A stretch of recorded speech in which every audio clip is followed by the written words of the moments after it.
Right. 1 Corinthians chapter 9. We're picking up here in verse 24. To appreciate what he is doing now, at this section, he's going to be closing off this discussion we've been having.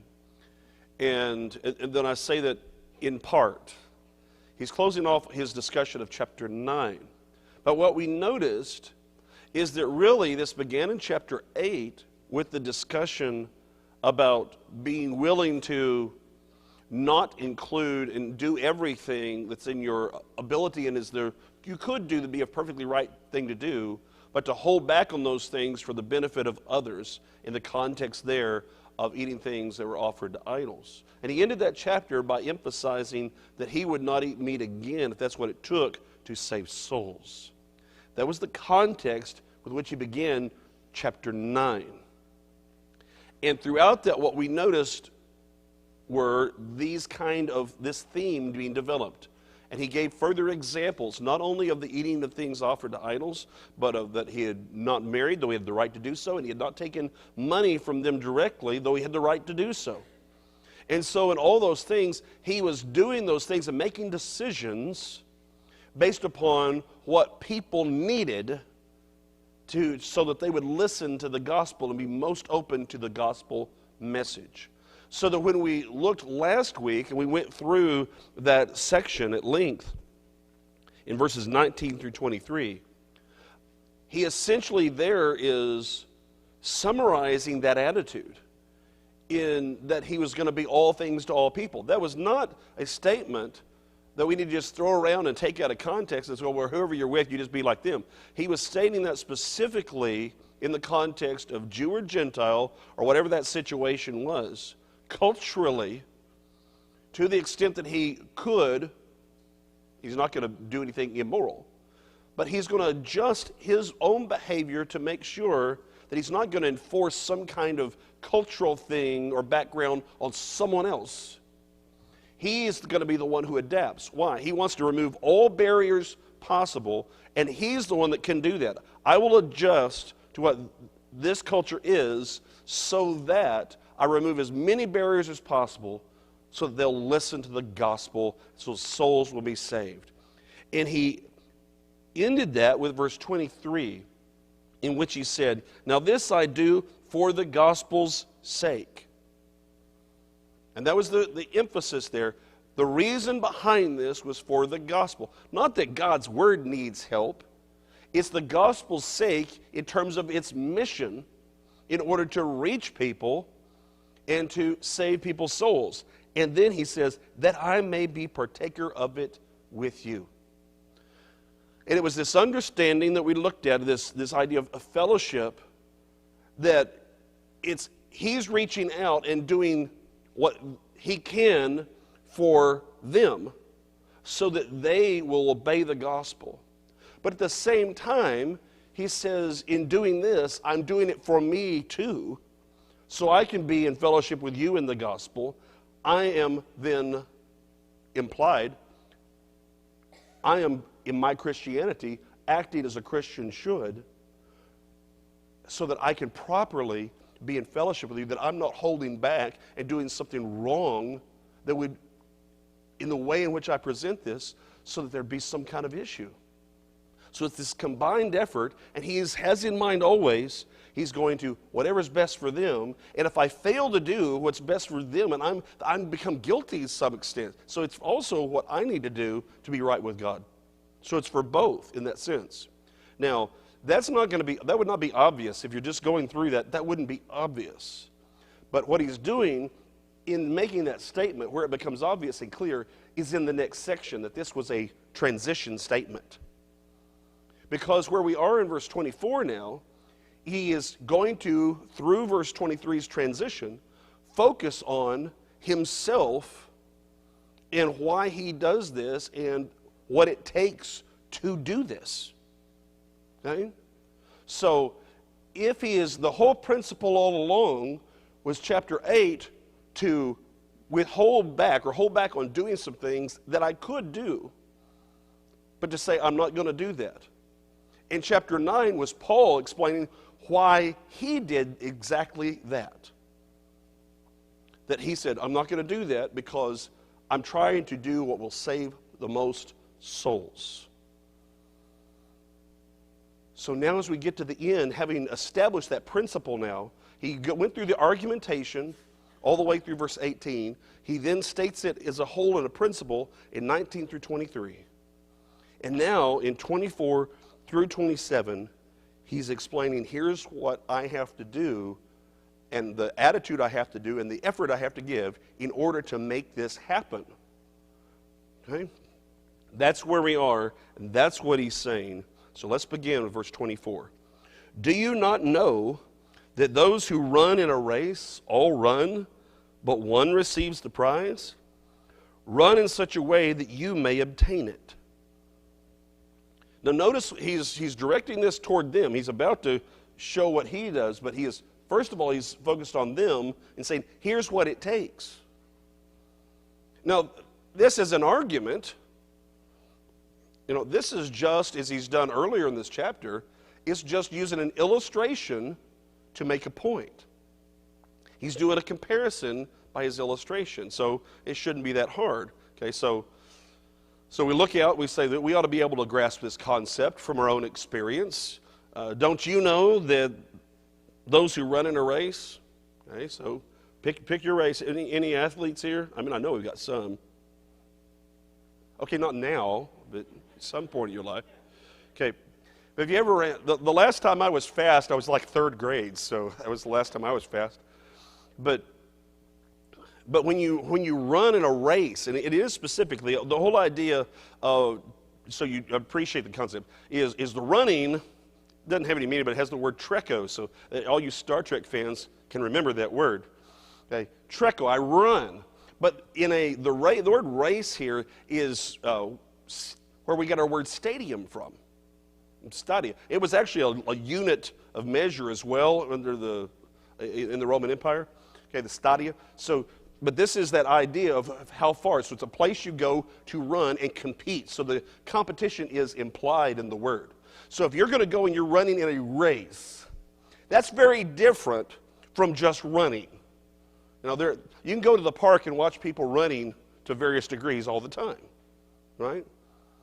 And they may be timing themselves or doing something, but a lot of people, they're just running for exercise. They're just doing something. They're just running. Okay?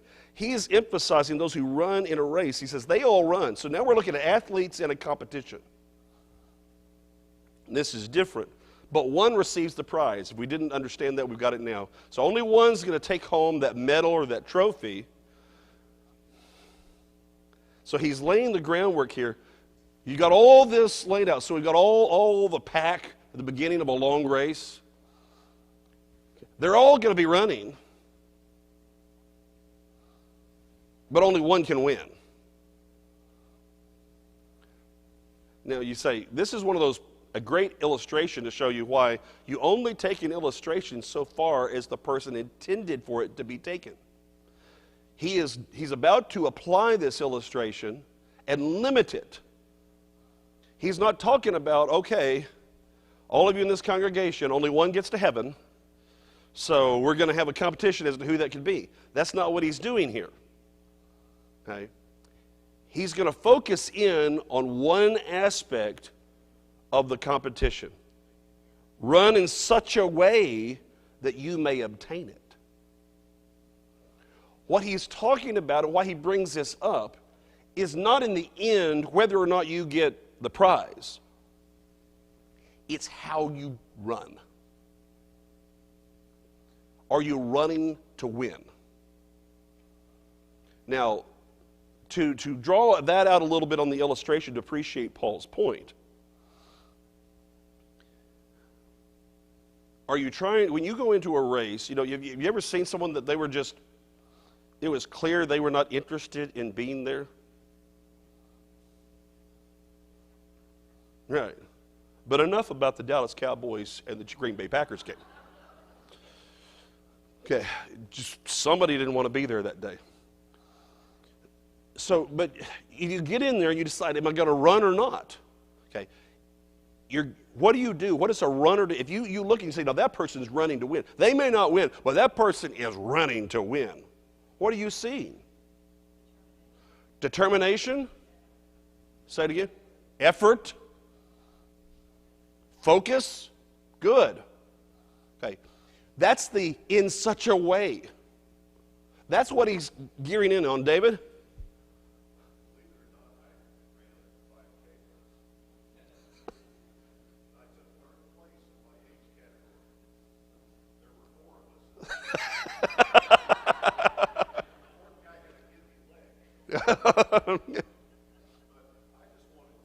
You just wanted to finish. You just want to finish. You're trying to get there. Okay, he's actually going to come up with that. Yeah, okay, that's right. There's some people that they are serious about that race, and there are other people who they're just there for that race. That's right. Okay, he's saying you better be one of the serious ones. You better be, don't just show up and think that you're going to jog your way through this. Okay? You got to put out effort, determination, and focus. Did someone, when you were baptized, okay, as you're a Christian, pull you up out of the water and they look at you and they look deep in your eyes and said, I love you. You've just done the hardest thing it'll ever be. Everything is easy from here on out. Is that what they told you? We'll slap them if they did. Okay? That's not true. Okay? Far from it. Right? Someone says, the Christian life is easy. No, it's not. It's great, but that's different from easy. Easy in the sense of I don't have to make any effort. Easy in the sense of I can do whatever I want and not worry about anything. Right? Difference. Now, this is not a race, David, but I was once put down. I found out the last day that I was put down for a competition. It was a future business leaders. You can tell how well that turned out. And I was put down to compete in the business English category. All right? I didn't even know this was a category. I was there for the typing. I know. So they told me that morning that they put me down to take the business English test. I won. But yeah, there's more to that story. But when you look at that, the whole idea was that I had to give it no preparation, no time, no consideration. I was just there. A better example might be the time I won third place for accounting when I didn't know the first thing about accounting. Right? You know why? Because there were 4 of us showed up. Okay? That's right. So I got you there, David. So I did, you go through the motion of taking the test. It's the difference between I'm just going to go through the motions in doing this and I've got an automatic kind of placing versus this is going to be tough. I know it's going to be tough. I'm out here with the best in the world or the best in the county, whatever it might be. I'm going to have to give my best. That's the point he's making here in verse 24. He's just talked about everything he has been willing to do, what he had asked of them in chapter 8, what he had said he did himself throughout chapter 9, and now he's coming down and saying, this is what it takes. And when we go in thinking that every lesson is supposed to just be, oh, that's nice, that's good, I got this. And it's just easy goes, stuff for life, for Christianity, well, that's setting us up on a path for failure. If you're going to go into this, you say, I've got to make sure I'm really ready. Okay, and I'm ready to do it. The whole idea when he says to take, the first word when he says is to run a race, receive the prize. That you might, I'll do a loose translation there, is take home the prize, because it means take. Okay? The related word when it says obtain it is that word take, but with stronger, is now I've got it. You're not getting this away from me. Okay? So you're going so you can take that. You run in such a way so that it's yours. Right.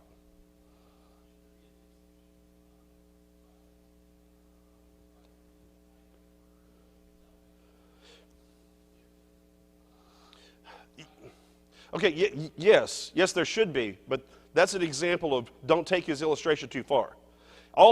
Because they were familiar, look, in Corinth, okay, we're familiar with the Olympic Games. They're outside of Athens at Mount Olympus. You probably are not as familiar with the Isthmus Games, okay, that were right there in Corinth. Right, it's on the isthmus there. They had their own set of games that were really just as popular. Okay? He's talking about something they understood very well as a means of what the runners had to do. Is that they're all competing. He's going to compare the prize in just a second. But yes, he just wants you to understand on an earthly level, you need to understand how much that person is willing to give to win. That's what we need to understand from this particular text. Now, verse 25 then, okay, John?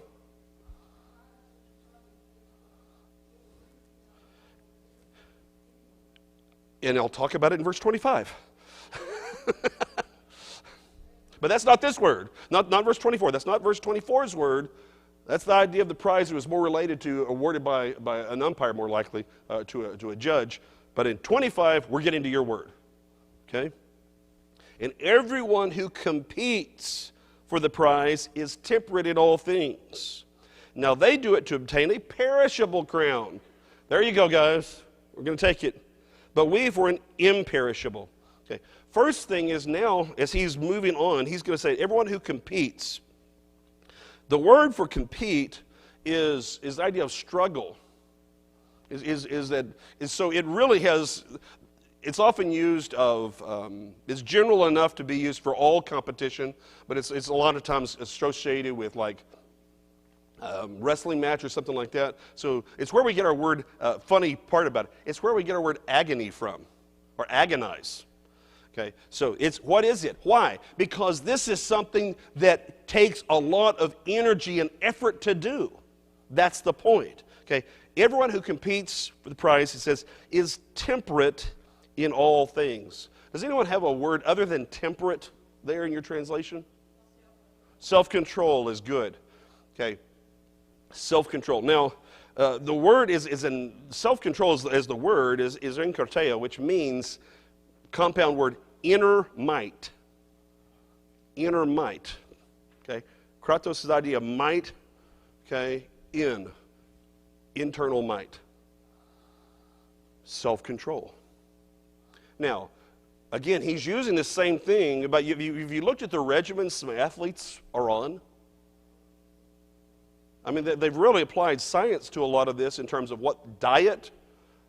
You know, you'll see these things that will get with you, and teams will have certain dietitians to tell you at your position, here's what you need to be eating to maintain your weight for your position in this way. You'll go through and you'll have, here's how much you eat, how many calories you're going to eat, here are the types it needs to be, here's the balance you need to have between protein, fat, and carbohydrates. We're going to put it all together, and here's how we're going to do that. And people who are training for the Olympics will maintain that kind of strict diet with exercise for years.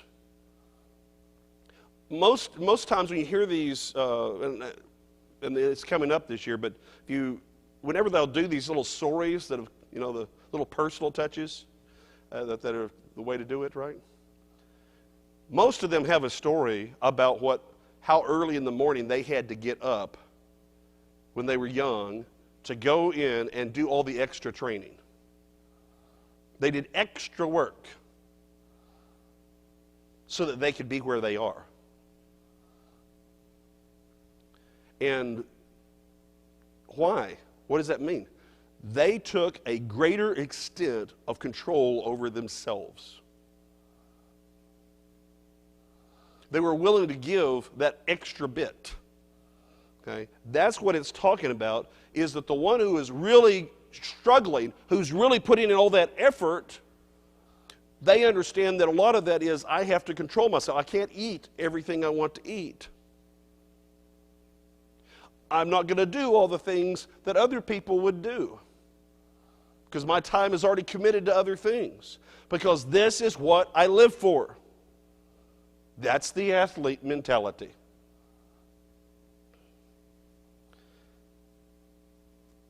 And so now we take this last bit. Now they do it to obtain a perishable, a corruptible crown.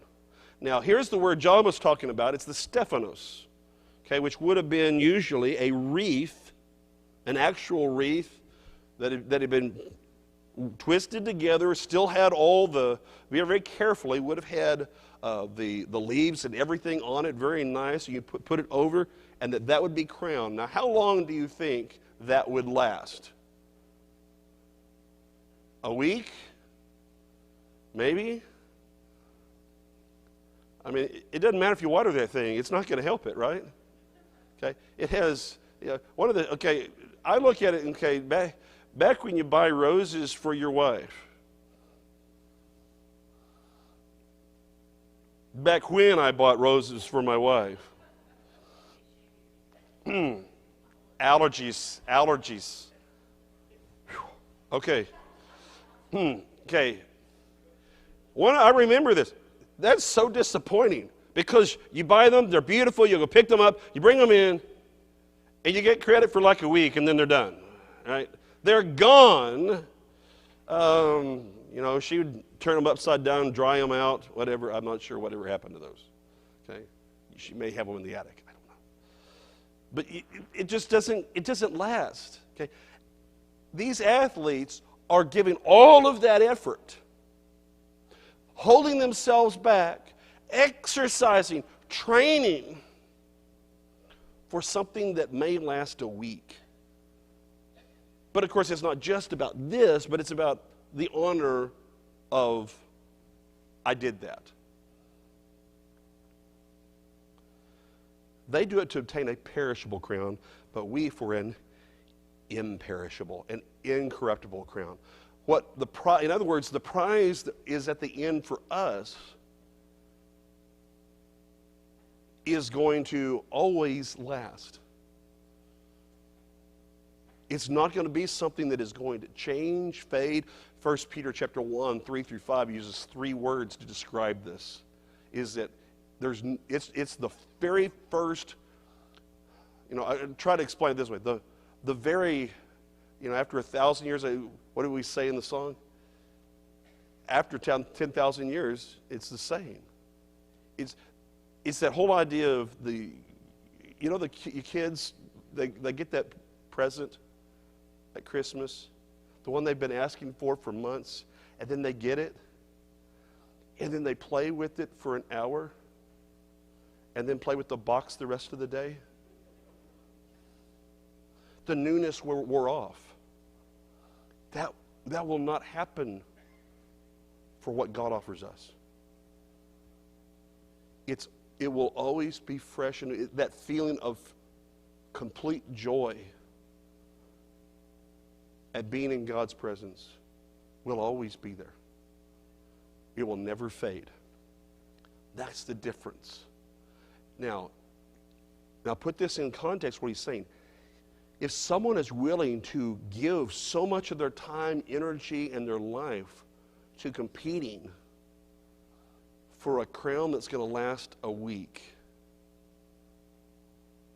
how much energy, time, and effort, self-control should we be willing to give for something that will last forever? See, it's one of those basic things about perspective and value of that if we're not willing to have a whatever it takes mentality when it comes to going to heaven, what are we doing? There'll be a lot of people, they'll do whatever it takes for a sporting event. I mean, famously, Ronnie Lott was willing to give up a finger for a Super Bowl. Whatever it takes. John? Say that again? Okay. there are two things that happen. We lessen the value, and partially we lessen the value because of the way we run. It kind of has a cycle to it. Is number one, we think that the prize is easy to obtain, and therefore I don't have to work that hard to get it. And that does devalue what its real quality is in terms of appreciating that. What if I were to tell you that the degree, now this gets a whole other discussion about degrees of punishment and degrees of reward. But what if there are degrees that's all based upon how hard you run and how much effort you give?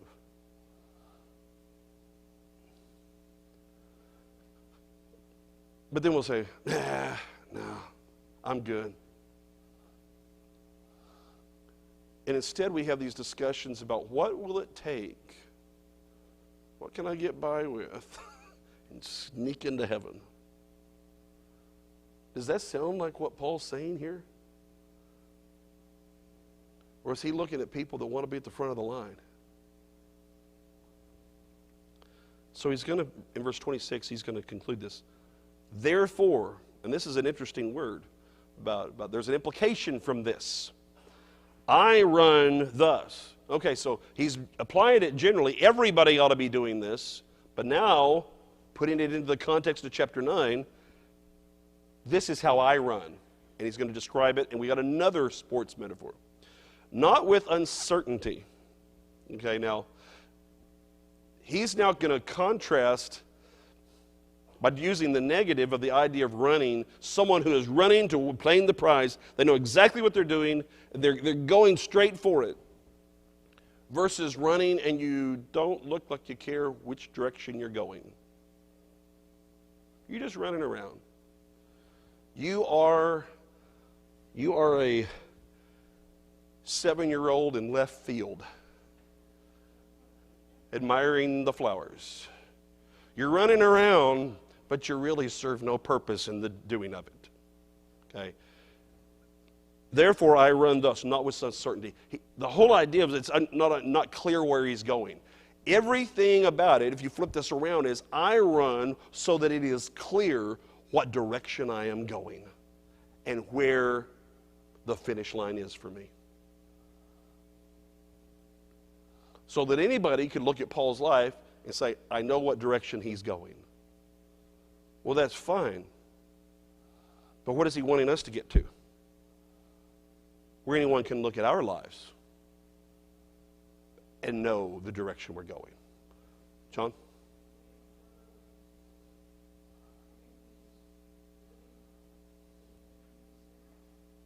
Say that last part again.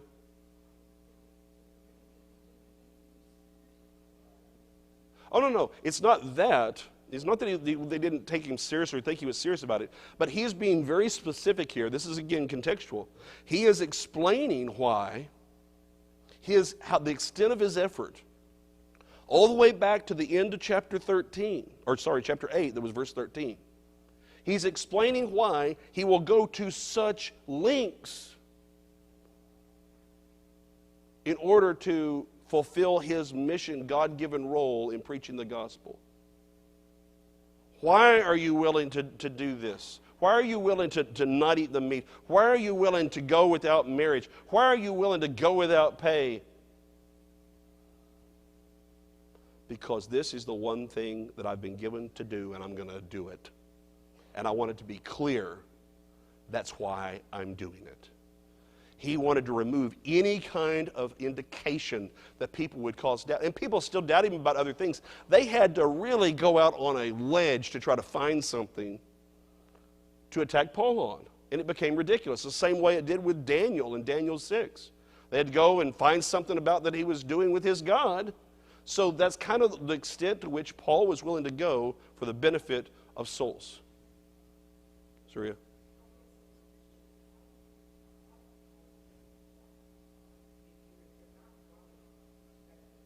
Mm-hmm.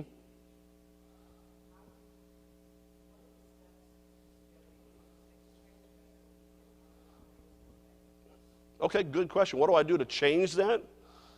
Well, let's stay within the sports arena of metaphor. It takes a lot of training, doesn't it? Number one, It takes a lot of training. It takes the discipline. And you think any of those athletes ever just said, you know what, I don't care, I'm having a pizza? Okay. I bet one of them did. Okay. You slip up maybe on certain times so that you do those kind of things. Okay. You also need to recognize you do not go from running in a county track meet in Elk City, which is where I won. Yay, third grade. Okay, you don't go from there to Olympic sprinter like that. You have to train throughout that whole period of time. And no one expects you to. No one expects the third grader to be an Olympic sprinter. When you're in junior high and you're fast, that has a potential maybe. Early in high school, we need to really get on a serious program. He's serious about this. He can be good. He's got natural talent. We keep going, and maybe we can get some of these times down. They got some really impressive times in high school now, okay? And then you still have to get even more. Okay. What we have to appreciate about why he uses these kind of metaphors is because you begin where you are, not where you wish you were, okay? You have to understand the basic principles of what you're doing. Okay? And there's always going to be more to learn. You have to accept that. Nuances. The best quarterbacks are still learning after they've been in the game for years. They usually are picking out things to learn to be better every year. How can I be even better at this? And most, I'd say, is true for other positions too. They're honing their craft. So if you think about that, is that it's the difference between the people who go in thinking they're just going to get there. I tell the difference in success, the people who try to get there on talent alone.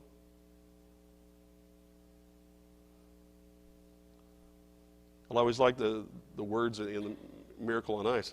You don't have the talent to do it on talent alone. Okay? Why? Because we sinned. That's already been decided. We don't have what it takes to make it on talent alone. But we have Jesus. And it is Jesus who is showing us what we need to train, and that there is room for growth and improvement in the process. So what do we do? It's implementing. It's just a process of implementing these things, which is what he is talking about, if I get there, verse 27, about what we're really doing with this. It's discipline. But it's being willing to be hard on yourself, but not in a overly guilty way. I want to make sure and stress that. Is that God does not want us to simply spend our time feeling guilty that I'm not good enough. Guilty if we're sinful, yes. But guilty because we're not perfect, no. He doesn't want that. John? Mm-hmm. Yeah, sacrifice is right, because if you're going to have self-control, you have to give up things. And you have to have that mentality from the very beginning. So I'm going to go ahead and push through this, but I'm going to try to get back to your question. When he says not with uncertainty, he knows exactly where he's running. Why. So it's a matter, number one, of understanding motivation and purpose. That's key. Thus I fight, okay, this is the idea of boxing, not as one who beats the air. Now that's an interesting word. But the idea originally was the idea of flaying someone or whipping someone, right? But it was, ultimately the whole idea is that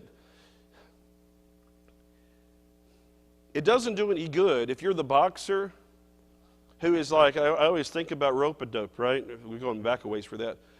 It doesn't matter how many punches you're throwing if you don't land any of them, right? All you're doing is wearing yourself out. That's what he is really talking about here. In what he is making sure you're landing punches. Now he's meaning this, of course, obviously, this is again a metaphor, in a spiritual way. Make sure you land your spiritual punches. And that's not against someone else. It means you're doing things that count. that you're making your moments count, that you're making your study count, you're making your Bible reading count, you're making your interactions with people count. You're making improvements and reflection upon yourself and where you are count. You're making the things you learn as far as what I need to apply in life, you make those count. That's what he's pointing out here, is that you want to make sure that whatever opportunities you have, that you're taking the opportunity to make the most of it in your spiritual growth and service. So notice that that is not going to be some absolute figure that is going to be the same for everyone, because we're going to be at different stages and have different abilities. But what can be true for every single one of us is whatever we have, we make it count. We make sure we're doing it to make it count, rather than just kind of, showing up to collect our paycheck because I stayed in the ring long enough, and then now go down. Oh no, me. Didn't plan on winning. That goes back to our first idea. There to win. Okay, you're in it for the long haul. You want to do absolutely the best. That's where we get to verse 27. But I discipline my body and bring it into subjection, lest when I preach to others, I myself should become disqualified. Really a lot of powerful words going on. I discipline my body, if y'all want to check that word out. It has the idea of giving yourself a black eye. Now, what does that mean, discipline? It means you're willing to put yourself in tough situations that are hard on you, because that was a natural thing in training. It'd be a natural thing if you're in a boxing ring. If they didn't have the nice little padded practice helmets. It'd be a pretty natural thing in the midst of training to come away with a black eye while you're training. Used to be a guy who did, I guess it was some kind of cage match stuff in the gym where I worked out. Yeah, that's been a while. And man, you just knew it. Every couple of weeks he came in just looking horrible. The whole idea, you're going to be, don't be surprised that the nature of the training is sometimes a little bruising and bloody. That's the first. Don't expect training in life to always be easy. It's going to be hard. Trying to overcome certain kind of sins and discipline yourself to overcome those sins can be hard. We fail a lot of times because we think it should be easy, instead of understanding it's going to be hard. And I'm going to have to rise to meet that challenge for how hard it is, rather than just saying, oh well, because it should have been easy. It's going to be hard. The second word, it says, bring it into subjection, is to make it your slave. You've got to get to where and this goes back a little bit, where you are disciplined enough to where your spirit is telling your body what to do, rather than your body telling your spirit what to do. And that takes work. And it's like one thing after another. But all of it in general is to strengthen the spirit, the inner man, okay, to be able to do such things. Why? Why was Paul willing to put all of that effort in, the training in, to accept its hardships, lest when I preach to others, I myself should become disqualified? Now, that's something I imagine we have trouble thinking even would be possible. The word disqualified, I'm sure that they translate it that way because to continue the idea of the sports metaphor. It means they failed the test. Just failed the test. Couldn't make it. If you think about those who are, I think about people who were great athletes but they failed. Something happened to them in the trials, and they didn't even get to the Olympics, because even though they were rated number one in their sport, something happened. and they didn't even qualify for it. Paul says, I don't want to be that. The last thing I want to do is to have preached everyone else about the beauty of heaven, the power of the gospel, and then I don't pass the test to be there. It'd be tragic. So what do? I train. I work on my self-control. I discipline myself. And remember what he is talking about. He is explaining why he has been willing to refrain from a number of things, including those that were perfectly acceptable and right. So why was he willing to do that? Because he cared about them. So now it's not just about, this broadens the context a little bit. It was the willingness to train for self, yes. But here, he's taking it another step to train to make sure he's right by making sure others are right. You know, one of those things that the SEALs are a good example, that they train as a team, and you go in, and it doesn't matter if you've done your job. The question is, have you done everything that the team requires of you to get back? If something happens to somebody else, it's not just enough for you to get back, you're a team. And it's the drive and that extra. And now notice, this is not coming from any kind of bravado.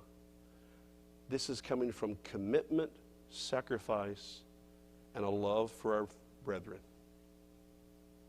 Paul's trying to explain, why do I go to such lengths? Because I want to go to heaven.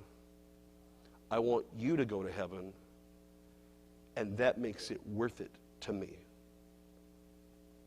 And I hope it makes it worth it to you. Next week, we're going to move into chapter 10.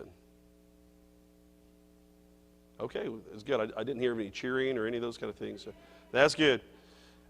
But I want you to note, chapter 10, he's going to start talking about idolatry. You know why? Because he hasn't left the discussion from chapter 8. That's why. And we will pick that up next week.